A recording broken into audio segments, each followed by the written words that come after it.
Alos binigay sa kanila ng Diyos yun, hinayaan sila magutom eh. Pag masagana, pinupuri niyo ako. Pag marami kayong pagkain, pag nagutom kaya, sa Diyos pa kaya kayo? Iwanan na yung Diyos na yan. Parang ganun ang nangyari sa kanila eh. Ibinaba niya kayo sa pamamagitan ng pagkagutom sa inyo at pagkatapos, binigyan niya kayo ng mana. Nagreklamo sila, di ba? Hindi snow ang lumabas. Mana. Hindi yung uri nung parang maliit na butil na, parang bigas na, ang daming instruction doon. Huwag kayong magtatabi, may nagtabi. Yan, humutot, napakaraming kumakain. Huwag doon magtatabi, mapapanis. Basahin po natin ang haba. Ano ba? Pero matigas ang ulo talaga nitong Israel. Binigyan niya kayo ng mana, isang klase ng pagkain na hindi pa ninyo natitikman. Maging ng inyong mga ninuno mula pa noong una. Ginawa ito ng Panginoon para ituro sa inyo na hindi lang sa tinapay. Ayun, lumabas yung kinukote ng ating Panginoong Yesus kanina. Hindi lang sa tinapay nabubuhay ang tao, kundi sa bawat salita ng Panginoon. Diba sabi niya kay Satanas, hindi lang sa tinapay nabubuhay ang tao, kundi sa bawat salita. Ayun yung kinukote ng ating Panginoong Yesus. Lumabas doon sa Deuteronomy. Basta bumanggit diyan ang salitang nasusulat, it is referring to the Old Testament scriptures. Ano ba? So He humbled you, allowed you to hunger, and fed you with manna, which you did not know, nor did your fathers know, that He might make you know that man shall not live by bread alone, but man lives by every word that proceeds from the mouth of the Lord. Kaya nga meron tayong body, soul, spirit. Ayun, yung soul. Ano ho? Yung spirit, oh. Yung body maiiwan. Ito yung pinapakain natin ng salita ng Diyos. Kaya po tayo nagsisimba linggo-linggo, inaalala natin yung utos ng Diyos kasi kailangan nating pakainin yung ating spiritual na kalagayan sa Diyos. Ano ho? Bagamat pinapakain natin yung ating physical na katawan, mas higit natin kailangan pakainin para tayo lumakas. Tingnan yung pagkain nakasimba. Diba? Full charge. Huwag ka magsimba. Nakakapanlata. Kasi nagugutom na yung spiritual natin na kalagayan eh. Pero, ano naman? Buhay naman tayo. Ito, aawitin natin. Ang daming inaantok. Palitan mo ng videoke. Ay, buhay na buhay yung laman eh. Gusto na laman yung videoke. Pero, bakit pag ito eh? Diba? Ayun, naglalaban ng physical and spiritual.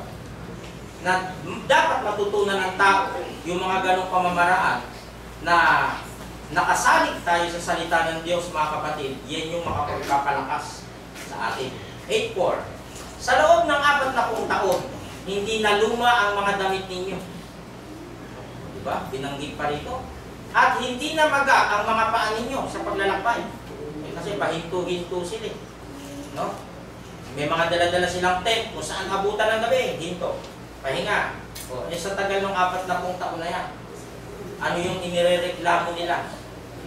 Ano po? 8.5. Dapat ninyong maisip na gaya ng pagdidisiplina ng ama sa kanyang anak. Yun. Ang Panginoon na inyong Diyos ay dumidisiplina rin sa inyo. Kapag tinatawag kang anak, ay talagang hindi pwedeng marangyang pamumuhay. Pag ikaw ay sinabing anak, dinidisiplina ka ng ama, dapat maranasan mo rin magutom. Maranasan mo ding mawalan.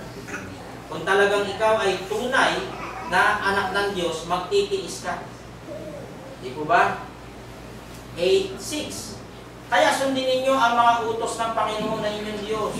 Mamuhay kayong ayon sa kanyang pamamaraan at igalang ninyo siya. Kasi di ba, ang dami nga nagre-reklamo dun sa wilderness, sa 1 Corinthians chapter 10. Daming nagre-reklamo kay Moses, ang daming nagagalit sa Diyos. 8.7. Sapagkat dadalhin kayo ng Panginoon na inyong Diyos sa magandang lupain, doon sa Kanaan, na may mga sapa. So, nasa disyerto sila. Uhaw na uhaw sila. Mga bukal. O, makakaligo sila doon. Dito hindi. Umaagos sa mga lambak at mga kaburulan. Masagana yung lupain. Ang lupain ito ay may mga trigo, sebada, ubas, igos, pomegranata, olibo at pulot. Di ba? Nagpapalakas ng katawan yun, di ba? Yung honey. 8, 9. Hindi kayo mawawalan ng pagkain sa lupain ito at hindi kayo kukulangin ng anuman. Makakakuha kayo ng bakal sa mga bato nito, pagkakakitaan. Makakahukay kayo ng tanso sa mga kabundukan. Kapag nakakain na kayo at nakabusog, purihin ninyo ang Panginoon na inyong Diyos dahil sa magandang lupain ibinigay niya sa inyo. Kita nyo nga, yun ang pangako ng Diyos sa paglabas nila doon sa Ehipto. Pero dadaan kayo muna sa pagsubok para mapatunayan ang inyong pananampalataya. So, ganun din po sa ating mga Kristiyano. Basta ikaw ay nabautismuhan, ang daming mga trials na mangyayari sa buhay mo. Huwag kang i-give up. Meron bang nabuhay na walang problema? Hindi mo ba? Presidente na ngayon, namumroblema pa. Yung mayaman, namumroblema. Hindi ko malaman kung saan tatapon ko mga na to, kaya dami-dami ko inipon. Dami kong pera, hindi ko malaman kung kanino ko bibigay. Lahat naman problema. Yung namang isa, wala naman siyang kayamanan. Well, namumroblema din siya, makakainin bukas. Kaya mag-isip ng ulam. Di ba? Lahat na lang eh. So, ganun ang nangyayari. Ibig sabihin, bahagi ng tao, yung mga tinatawag na pagsubok na yan. So, yan ay huwag nating susukuan. Sabi nga, mas malaki dapat yung Diyos mo sa problema. Hindi malaki yung problema, maliit yung Diyos. Pinakikita sa bawat talata, nakakain na kayo, nangabusog na. O, galit pa? Hindi na. O, purihin ng Diyos. Pag nagutom naman, bumalik na tayo sa ang na naman. Wala makain eh. Hindi gano'n. Ibig sabihin, may makain ka o wala, nasa masagana ka o hindi masagana, purihin ninyo ang Panginoon ninyong Diyos na siyang magandang lupa yung binigay sa inyo, mga pagpapala. 8:11. Ingatan ninyo, huwag makalimutan. Yun. Di ba ang tao, pag siya'y busog, nakakalimutan na ang Diyos. Pag lahat meron sa Kanya, lahat na, kung anong magagandang bagay, nakakalimutan niya ang Diyos. Kailan siya babalik sa Diyos? Pagka, Panginoon, may rayuman na ako. Yan. Panginoon. Diba? Pag humihingi na ng mga... Ibig sabihin nga, kay wala o meron sa Diyos. May makain o wala, sa Diyos. Huwag daw kakalimutan ng Panginoon kahit dumaan ka sa anumang bahagi ng buhay.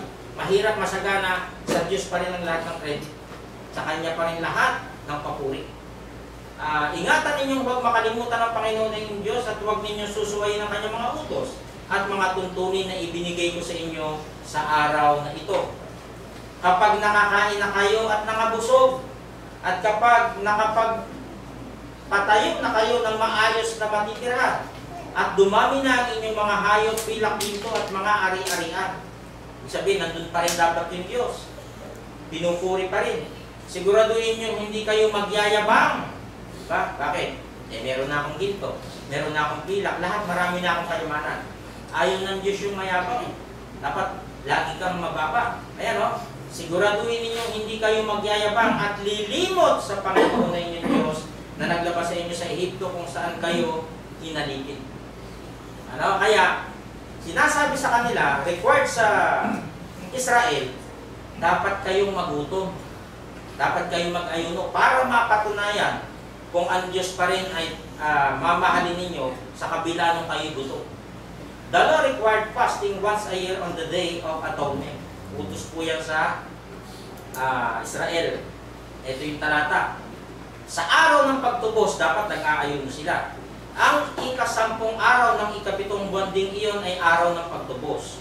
Huwag kayong magtatrabaho sa araw na iyon, kundi magtipon kayo sa pagsamba sa Panginoon na may pag-aayuno at pag-aali ng handog sa pamamagitan ng apoy, sapagkat sa araw na iyon gagawin ang seremonya ng pagtubos sa inyong mga kasalanan sa Panginoon na inyong Diyos.